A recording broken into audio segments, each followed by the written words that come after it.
Honey trap ಮಾಡಿರೋವಂಥದ್ದು ನನ್ನ ಮೇಲೆ ಅತ್ಯಾಚಾರ ಪ್ರಕರಣ ದಾಖಲಿಸಿರೋದು CBI ಕೊಡಿ ಅಂತ ನಾನೇ ಕೇಳಿದ್ದೀನಿ.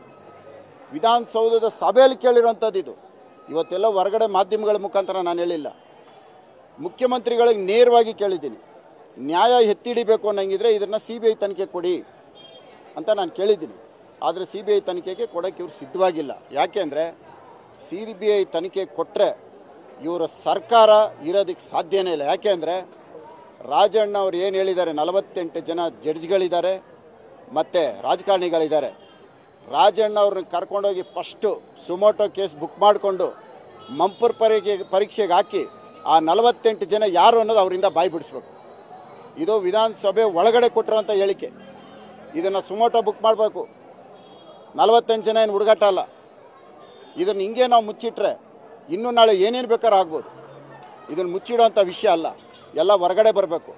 ಒಂದಂತೂ ಖಂಡಿತ, ಇದರಲ್ಲಿ ಯಾವುದೇ ಮುಚ್ಚುಮರೆ ಇಲ್ಲ.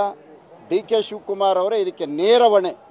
ಹನಿ ಟ್ರ್ಯಾಪ್ ಮಾಡಿರೋವಂಥದ್ದು ನನ್ನ ಮೇಲೆ ಅತ್ಯಾಚಾರ ಪ್ರಕರಣ ದಾಖಲಿಸಿರೋದು CBI ಕೊಡಿ ಅಂತ ನಾನೇ ಕೇಳಿದ್ದೀನಿ. ವಿಧಾನಸೌಧದ ಸಭೆಯಲ್ಲಿ ಕೇಳಿರೋವಂಥದ್ದು ಇದು. ಇವತ್ತೆಲ್ಲ ಹೊರಗಡೆ ಮಾಧ್ಯಮಗಳ ಮುಖಾಂತರ ನಾನು ಹೇಳಿಲ್ಲ. ಮುಖ್ಯಮಂತ್ರಿಗಳಿಗೆ ನೇರವಾಗಿ ಕೇಳಿದ್ದೀನಿ.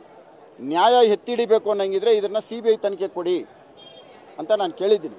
ಆದರೆ CBI ತನಿಖೆಗೆ ಕೊಡೋಕ್ಕೆ ಇವರು ಸಿದ್ಧವಾಗಿಲ್ಲ. ಯಾಕೆಂದರೆ CBI ತನಿಖೆ ಕೊಟ್ಟರೆ ಇವರ ಸರ್ಕಾರ ಇರೋದಕ್ಕೆ ಸಾಧ್ಯನೇ ಇಲ್ಲ. ಯಾಕೆಂದರೆ ರಾಜಣ್ಣ ಅವ್ರು ಏನು ಹೇಳಿದ್ದಾರೆ, 48 ಜನ ಜಡ್ಜ್ಗಳಿದ್ದಾರೆ ಮತ್ತು ರಾಜಕಾರಣಿಗಳಿದ್ದಾರೆ. ರಾಜಣ್ಣ ಅವ್ರನ್ನ ಕರ್ಕೊಂಡೋಗಿ ಫಸ್ಟು ಸುಮೋಟೋ ಕೇಸ್ ಬುಕ್ ಮಾಡಿಕೊಂಡು ಮಂಪರ್ ಪರೀಕ್ಷೆಗೆ ಹಾಕಿ ಆ 48 ಜನ ಯಾರು ಅನ್ನೋದು ಅವರಿಂದ ಬಾಯಿ ಬಿಡಿಸ್ಬೇಕು. ಇದು ವಿಧಾನಸಭೆ ಒಳಗಡೆ ಕೊಟ್ಟಿರೋಂಥ ಹೇಳಿಕೆ. ಇದನ್ನು ಸುಮೋಟೋ ಬುಕ್ ಮಾಡಬೇಕು. 48 ಜನ ಏನು ಹುಡುಗಾಟ ಅಲ್ಲ. ಇದನ್ನು ಹಿಂಗೆ ನಾವು ಮುಚ್ಚಿಟ್ರೆ ಇನ್ನೂ ನಾಳೆ ಏನೇನು ಬೇಕಾದ್ರೂ ಆಗ್ಬೋದು. ಇದನ್ನು ಮುಚ್ಚಿಡೋಂಥ ವಿಷಯ ಅಲ್ಲ, ಎಲ್ಲ ಹೊರಗಡೆ ಬರಬೇಕು.